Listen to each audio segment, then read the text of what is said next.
I had been reading Longfellow's Song of Hiawatha at work one day when an older gentleman had come in and noticed what I had been reading. He commented upon it and was able to paraphrase certain sections that he enjoyed. He said that when he was a boy, his grandmother had read him Song of Hiawatha and other pieces by the fireside poets such as Longfellow, and other poetry as well. And this is not abnormal. I'm sure if you speak to your grandparents or great-grandparents, if they are still around, they will remark upon the same. You see, one of poetry's great utilities is that it helps create national identity. And this has been the case for time immemorial.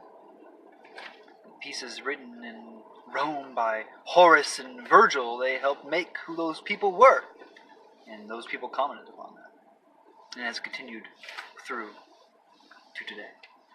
And now when our national poets were Longfellow or Whitman, there was a lot of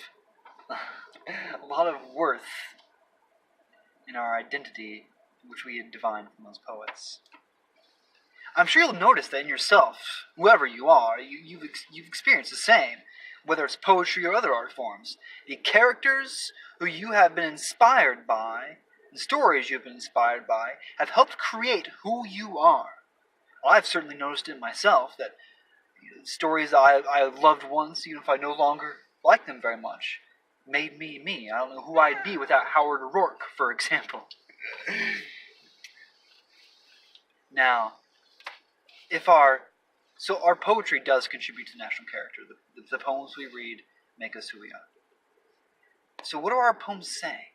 What are the poems today saying? What do they most admire?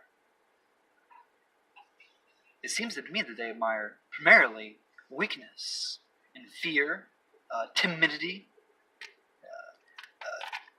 indecision above all else, and nihilism. I think that if you read Ginsberg, his Howl, for a moment, you will certainly notice this. And Burroughs, good Lord.